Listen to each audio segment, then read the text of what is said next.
Hello ma'am, ngasi so mung ma'am da mit na kong ni kan ba video na ba mung puro luxury kay matang no have the dum ma'am thumbnail lo so dum hapet adum khangbira ma ni recently yam no ai ta ba thodo ai ta RIMS khu gi operation to da lei ki de have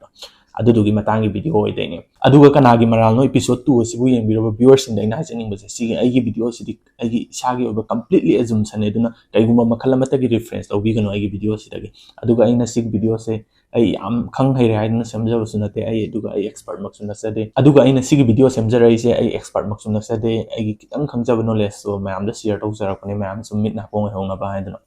channel si mai kai da gi su imung manung ya wa ba dum saru ya jari adudi mayam video se kai kai hai gi abdu young miners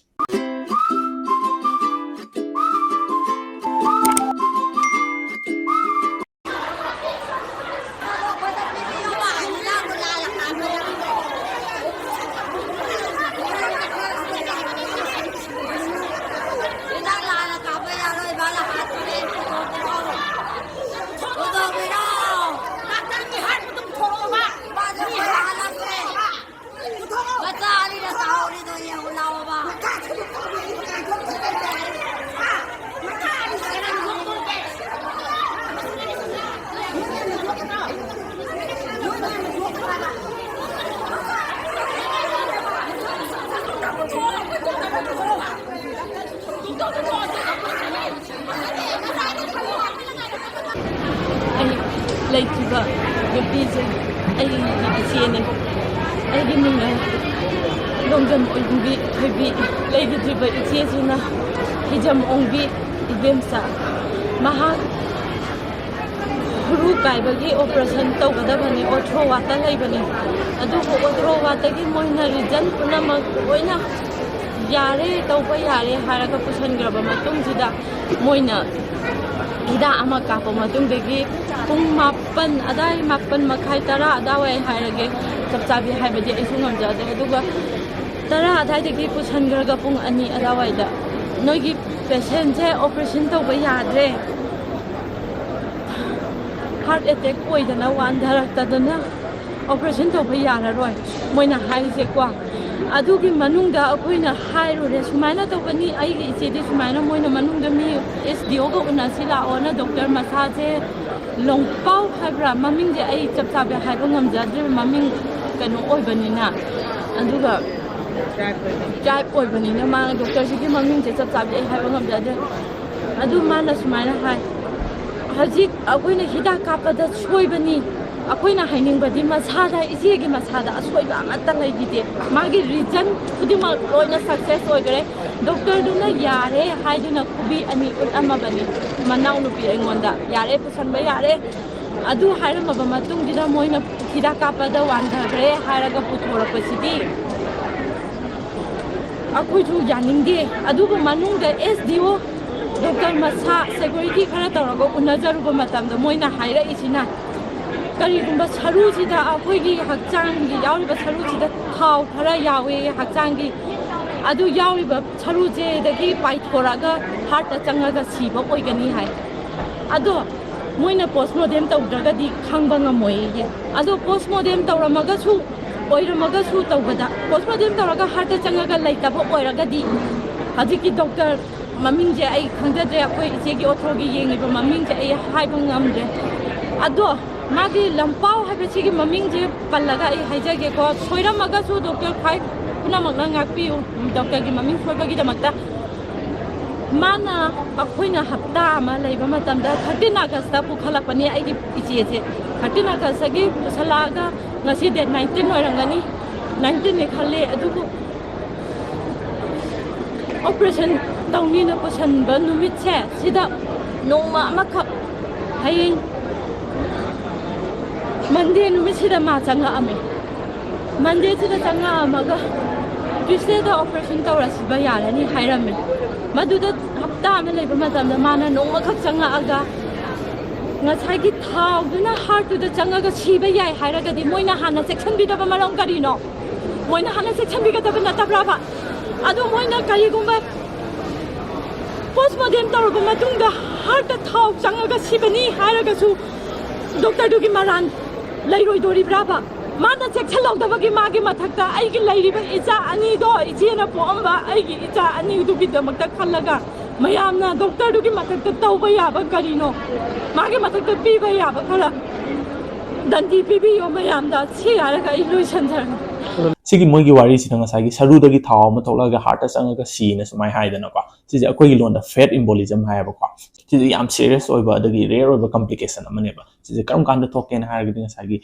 long bone fracture haidare ko akoi femur haidare ko paigan gi saru gumba dagi pelvic bone masimbo fracture tawba kanda dum thokpa haidare ko yam rare oina adagi kai gumba surgery makta tawringa haidare ko akoi especially intramedullary nailing masimbo taw kanje sidai da thoe dugo ma thokpagi matam je adum 24 to 72 hours haidare ko numit 72 hours or tarde numit humni ne ba ko sibo ki manung da yam na to kale sisina kamai taw ge harga nga sagi fat haidare ko koi saru de or fat mayam je nga sagi koi gi akoi du enzyme mayam yari no ko nga sagi akoi gi sada lipase na enzyme ma yari ba ko sisina nga sagi fat se thugai re no ko macha macha thugai ra nga sagi e khongjen sti yak ko nga sagi monary vessels in the data funzale na ko oxygen je wa na phanga sudden cardiac arrest ho ga si bai tare ko adugo nga sagi fat embolism je na taba DVT ha tare deep vein thrombosis na complication ama su lai ri si adu nga sagi fracture nung kai ka taw kan je dum thok pai tare sina kamai taw ge ha ga nga sagi e ha tare ko na blood se si je phamjal le da na ko si je phamjal la nga sagi samana na nga sagi pulmonary artery pulmonary vessels me am si de blockage taw le da na ko adugo patient je left side ki heart si nga sagi e je wa na pangam ni cardiac arrest ho ga si bai tare sudden cardiac arrest ho ga aduduna ne ko na surgery to bo mi budi adum yaw ma ga ne adu da ko na operation dai puthora ga mai makhong du lengbiu khotbiu masana lengba ngam daga su attendant du na lengbiu ga na hai si je deep vein thrombosis hai tare ko si je thok na ba ne aduga sigi DVT hai tare deep vein thrombosis si na karam kanda yam to kan ga any trauma hai tare ko trauma hai tare any accident gumba kai gumba any trauma tho gumba tung hai tare si de ko ni yam ka hai na leng da ba hai tare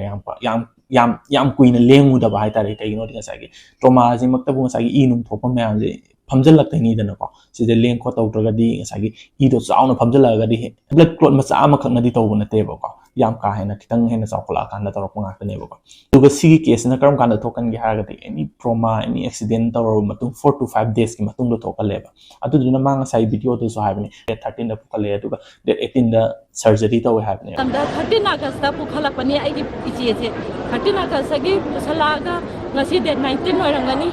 19 ne khale adugo 18 da surgery taw ha bani aduna maje adum around 4 to 5 days ni da na ko si je lai ni na ai gi wakan da de most likely DVT or may have kai no dinga sagi mage attack pa mayam no sagi mage tu saluk da le hoba thrombus mayam hai tare blood clot mayam no sagi yam khong ti ebni na leng ba ya ta ni no sagi thrombus me cham cham mayam je loina punjale da na ko adu du no sagi pulmonary embolism je thola pa hai tare adu exact cause of death dinga sagi postmortem tor kan da khang dei ni da na ko tu na sigum ba je thok ta na ba ya ngai yum da section bi ga da ba ra di leg elevation to bi ba hai tare khong ji ma kha na mon ma gum ba se su ba thambi ba hai tare aduna ko nga sagi DVT je suspect layer ga dinga sagi diagnosis taw na ba na nga sagi doppler ultrasound gumba de venography gumba really sum ai gumba dum taroga dum diagnose taw ebo ko magi treatment sina kama taw ge dinga sagi thrombusing ge to ana anticoagulants gumba low molecular weight heparin gumba sigumba dum pi ba adagi respiratory support gumba hai tare ko oxygen ventilation taw ba adugo surgery makta taroga su yam thuna taw bi ho ba hai tare ko adagi ngasagi sumaina yam thuna taw ngam dre har ga su ngasagi leg elevation hai tare khong je kitang wang na thang pi ba hai tare kai ni ngasagi thrombus mayam je pulak oina punjan da na ba hai tare macit masa du di kasu laibo kan na te na ko sagi clothing je moi mayam je punjala ga sausala kan da ne ba ko par kara ta rai je adage koina drip ka pa makta oraga su ngasagi drip to da gas on ga nu ga na hai ni je season zo air embolism thola ga ngasagi mi je cardiac arrest taroga si ba su ya ko casing da thrombus le khanga ga dinga sagi hana treatment of topi ba hai tare ko adu ga surgery sina mu ko na taw ba tare post surgery je postpone taroga any khudong ti ba thawdo khudima medical negligence tinga kizuna te ba ko sijina simangna oidabra har ga te adum oi basu yawi na ko samna patient na doctor se da emergency oina darkar er kana phangda ba patient si ba gum si adum purely medical negligence adum lai re na ko adagi surgery makta tawro basu lana surgery taw ba hidak seran turan thar ga patient so on ba sigum si adum medical negligence lai re na ada it can be criminal oi ba ya adagi civil negligence oi ba ya na ko si man mana taru bu matung ina sagi monetary enforcement hai ta fine oina thibni khangde dei jail da lai ni khangde sigum si adum ꯁꯤꯅ ꯍꯦꯟꯅ ꯂꯣꯒꯤ ꯃꯇꯥꯡꯗ ꯑꯣꯏꯅ ꯂꯥꯛꯈ꯭ꯔꯦꯗꯅꯀꯣ ꯑꯗꯨꯅ ꯑꯩꯒꯤ ꯁꯥꯏꯠꯇꯒꯤ ꯍꯥꯏꯖꯕ ꯍꯥꯏꯔꯒꯗꯤ ꯃꯅꯤꯄꯨꯔꯗꯗꯤ ꯗꯣꯛꯇꯔ ꯄꯦꯁꯦꯟ ꯔꯤꯂꯦꯁꯟꯁꯤꯞ ꯑꯗꯩ ꯀꯝꯃꯨꯅꯤꯀꯦꯁꯟ ꯒꯦꯞꯁꯦ ꯈꯤꯇꯪ ꯂꯩꯕꯗꯤ ꯃꯥꯜꯂꯦ ꯑꯗꯣ ꯁꯤꯁꯤꯃ ꯐꯤꯜ ꯑꯞ ꯇꯧꯕ ꯑꯃꯗꯤ ꯗꯔꯀꯥꯔ ꯂꯩꯅ ꯈꯜꯂꯦ ꯑꯗꯣ ꯁꯤꯃꯛꯅ ꯂꯣꯏꯅꯃꯛꯀꯤ ꯋꯥꯕꯨꯗꯤ ꯅꯠꯇꯦꯀꯣ